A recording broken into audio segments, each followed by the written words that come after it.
if you analyze what the word anarchy is, it's just basically anti-Rutoism. We need to constantly remind ourselves, why did it begin in the first place? I actually believe that we are not against taxes. The only way the state can deal with you is if they criminalize you. You know, we are fighting for the soul of this country. Our problem is how are our taxes being used? Dimwits, all of you. What? Hold on, I'm watching this. Ruto and Raila Odingo just came out. They're addressing the nation. They're addressing Kenya right now on the matters. Who? Oh, really? Kasmuel McOure is getting ready to talk right now? Oh, okay. Sorry, Ruto, but I need to hear someone who understands what's really going on. Bye. Who's not turning Ruto off to hear McOure right now? Grab a drink. It's gonna be good.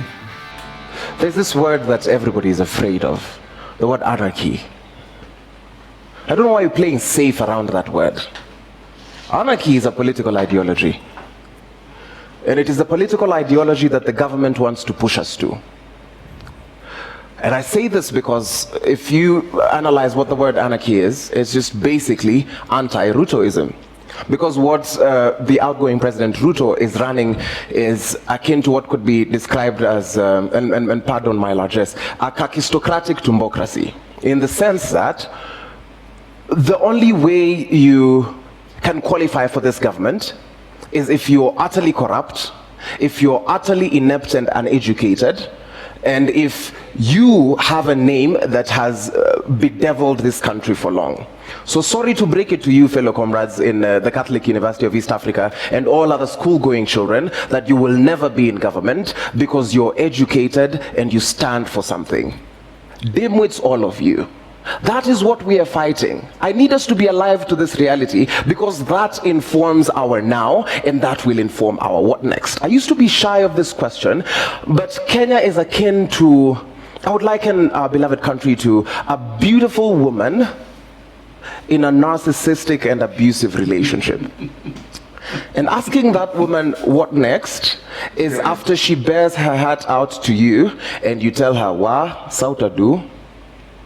It is imperative, it is incumbent upon us to, one, figure out how do we take our friend from this situation, because otherwise we run the risk of victim blaming. And a lot of the times the people who are asked what next are the victims. It has never been to the powerful people because they know exactly what is now, and they know that up to 100 generations they will be sorted off the blood of your backs.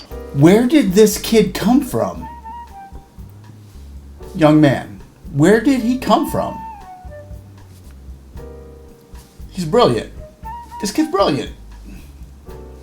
But he has this intellectual eloquence with him that he can just keep going and stay on the same page for a long time.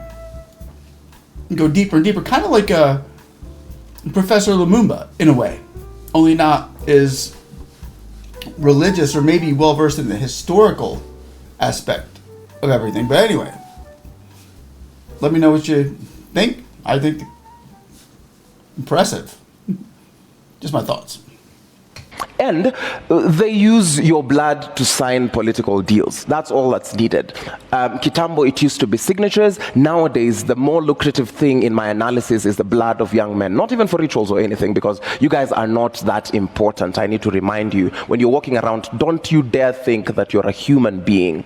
You're nothing in this country as a young person. We despise you and we hate you. And that is why when there are police excesses and we go on the streets, we are told, tone down. Hold on a second. Is he in America right now? He's describing America. I mean, oh, he's in Kenya? He's in Kenya? You sure? Because he just described the United States. Okay. Well, we're nobody too. We're just like that little roach that's bothering him, you know? But anyway, as you were. And that is why when there are police excesses and we go on the streets, we are told, tone down. Between you and a headless chicken, I see no difference. This is how we push back. It is in the remembrance of the cruelty that this regime has meted upon us. When you remember that corruption is akin to genocide, when someone steals money that was meant for vaccines, when someone steals money that's meant for higher education, when someone steals money that's meant for food, it should anger you because there are millions who will never get to see the light of day. We push back because of the resolve we have while saying Daima Sisi wa Kenya. We will push back because what next looks like this. We will deal circumfoniously with this government. Can you imagine if the actual funds given to a country or a government were actually used appropriately? Because what next looks like this. We will deal circumfoniously with this government. We will root it out. We will ensure that all these corrupt officials face the law. We will ensure that rogue policemen, and it has gotten to a point where we have to be very radical in our communication, in the sense that abnormal behavior during abnormal times is normal behavior. The state is trying to push young men and women to violence because they cannot reason. That is why the only way the state can deal with you is if they criminalize you, because they know they can manipulate criminal law. We push back by remembering the comrades that we have lost. We will push back because we are Kenyans, and as my sister and comrade Mercy Tarus would say, Kenya ni home. Thank you for that. Powerful statements there. I know we're really short of time and there's still a song to be sung before we go, but I mean, such amazing sentiments from you both. Maybe as you wind up, Elizabeth, and I'll probably come to you as well, Irene, there is this sense of we need that conviction and resolve. How do we also move forward with heavy education? I think it was Irene who said, we know, like you know your rights, you know the law. So how do we then now move forward by emphasizing a lot on people being equipped with the knowledge on their rights? Because that's always been taken advantage of. That is the one thing that has been a constant. We can start with you. How do we move forward in terms of the civic education, in terms of education on policies, to allow us to use that to exercise our democratic rights? Very briefly. Yeah, I'll be brief. Yeah. In fact, when you asked what next, I was going to say it's just not as simple as saying it is step 1, 2. Now, I'll give a simple analogy. When you give birth to a baby, do you sit there and say, what next? No, this is a process. Now, you start a process of nurturing the life. And nurturing life has a process. You start when the baby can do nothing. They talk, they walk, they go to school, and finally, they're independent. Now, here we have already birthed a revolution. Now, first and foremost, what people need to ask themselves, I don't think people are tired as such. It is just that the tactics that are being used to infiltrate the movement is what is making people lose interest in it. But I think they're very much into it. But number one is we need to constantly remind ourselves, why did it begin in the first place? Now, when you tell yourselves that, and then you come to answer your question, have you achieved what got you there in the first place? If the answer is no, then definitely you have to continue. And my view is, we are fighting for the soul of this country. We are fighting for our future, and we cannot afford to relent. They want us to relent so that they can continue with these shenanigans they're up to. So we need to remind ourselves, number one, why did we begin? And then number two, we need to do civic education. Now, I'll give you an example. You can see these border people who are being, okay, not all of them. There are people who are infiltrating as borders, other goons.